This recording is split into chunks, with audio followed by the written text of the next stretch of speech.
Okay बेटा, तो हम एग्जाम्पल 3.3 स्टार्ट कर रहे हैं एनसीईआरटी का। तो ये जो एग्जाम्पल है इसके अंदर हमको कुछ डेटा गिवन है, तो हम पहले ये देख लेते हैं कि क्या क्या डेटा गिवन है।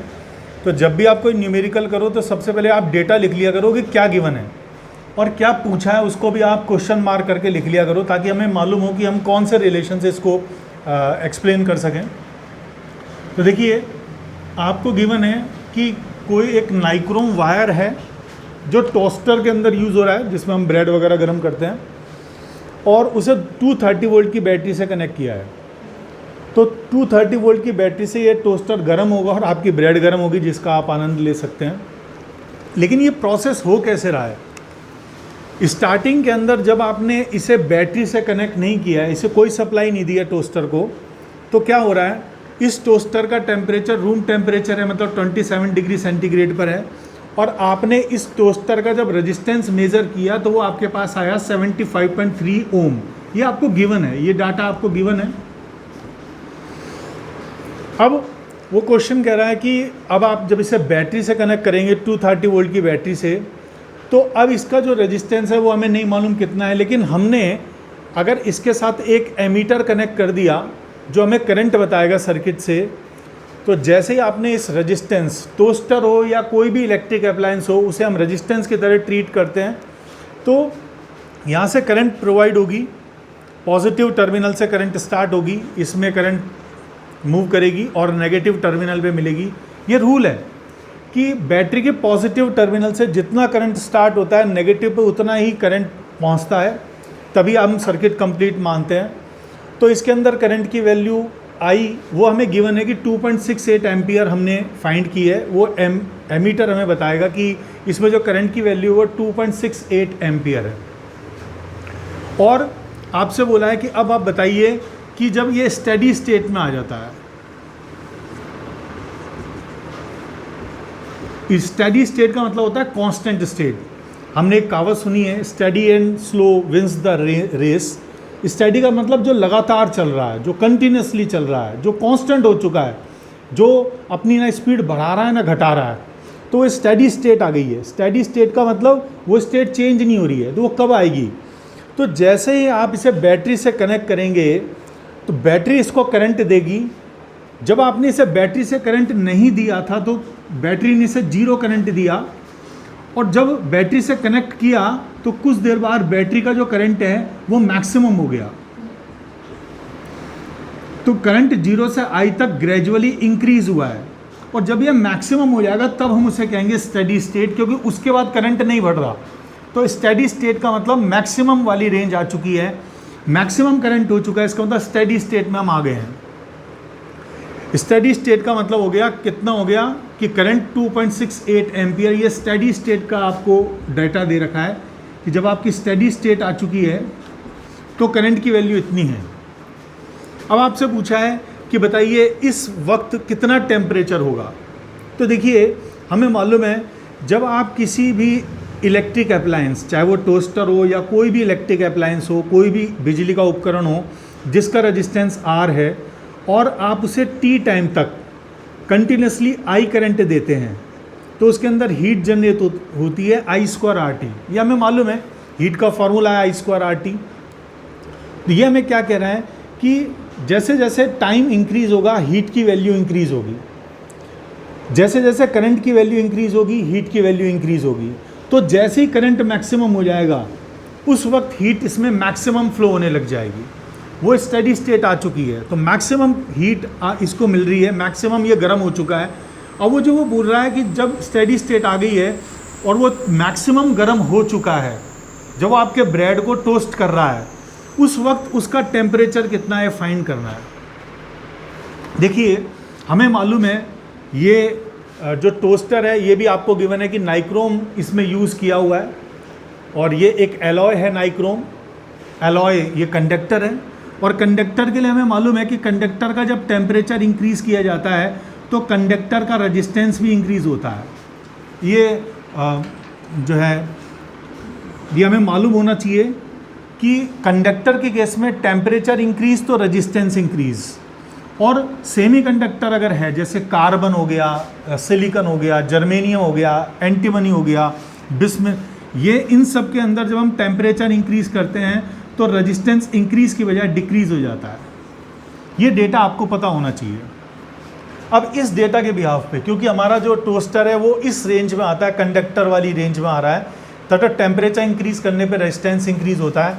अब हमें फार्मूला मालूम होना चाहिए कि अगर आप रेजिस्टेंस किसी T2 डिग्री सेंटीग्रेड पर, T2 डिग्री सेंटीग्रेड पर रेजिस्टेंस की वैल्यू जो होती है, resistance at T1 degree centigrade into 1 plus alpha T2 minus T1, ये एक फार्मूला है। देखिए कैसे अप्लाई होता है, एक बार बता देता हूँ। कोई भी T2 डिग्री सेंटीग्रेड पे आपको रेजिस्टेंस चाहिए और T1 डिग्री सेंटीग्रेड पे आपको मालूम है कि T1 डिग्री सेंटीग्रेड पे रेजिस्टेंस कितना है। तो ये फार्मूला है RT2 equals to RT1 bracket 1 plus alpha. Alpha coefficient of temperature है, ये बहुत ही कम होता है कंडक्टर्स के लिए, लेकिन होता है। ये हमें ये बताता है कि टेम्परेचर इंक्रीज होने से रेजिस्टेंस किस अमाउंट से इंक्रीज हो रहा है। तो इसकी जो वैल्यू होती है ये बहुत कम होती है, लेकिन कंडक्टर के लिए होती है, और ये पॉजिटिव होती है कंडक्टर्स के लिए। सेमी कंडक्टर्स के लिए यह वैल्यू नेगेटिव होती है। कई बार बोर्ड में क्वेश्चन आ जाता है कि रेजिस्टेंस टेम्परेचर पे कैसे डिपेंड करता है, और बताइए टेम्परेचर इंक्रीज होने पे रेजिस्टेंस इंक्रीज क्यों होता है। तो इसका आंसर केवल यही देंगे, चूँकि कंडक्टर्स के लिए अल्फा पॉजिटिव होता है, अल्फा पॉजिटिव होने की वजह से टेम्परेचर इंक्रीज होगा, मतलब ये फैक्टर इंक्रीज होगा। अल्फा पॉजिटिव है तो ये मल्टीप्लाई करेंगे तो पॉजिटिव होगा, 1 प्लस पॉजिटिव ये पॉजिटिव, इसको मल्टीप्लाई करेंगे तो ये वैल्यू इंक्रीज हो जाएगी।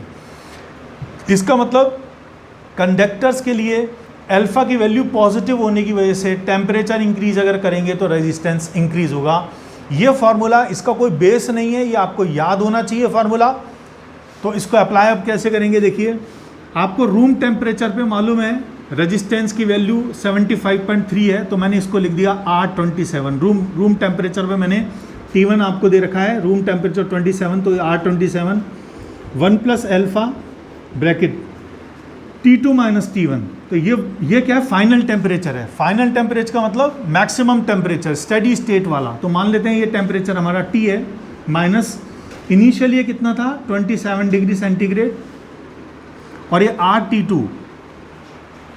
RT2 का मतलब है रेजिस्टेंस जब स्टेडी स्टेट आ चुकी है तो रेजिस्टेंस है T डिग्री सेंटीग्रेड। तो आपने स्टेडी स्टेट आ गई है, मैक्सिमम आ गया है, टोस्टर मैक्सिमम गर्म हो गया है, तो मान ले तो उसका कुछ टेम्परेचर होगा T। तो RT is equal to R27। जब हमने बैटरी से कनेक्ट नहीं किया था तो 27 था, 1 plus alpha final temperature minus initial, तो फाइनल T माइनस इनिशियल 27। तो ये हमारे पास में फॉर्मूला आ गया।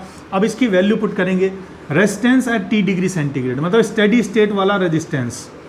चूँकि रेजिस्टेंस हमें नहीं दे रहा, हमें ये नहीं दे रखा कि 230 वोल्ट जब आपने बैटरी से कनेक्ट किया है तो उस पर रेजिस्टेंस कितना है, लेकिन हमें मालूम है रेजिस्टेंस को हम VI से कैलकुलेट कर सकते हैं।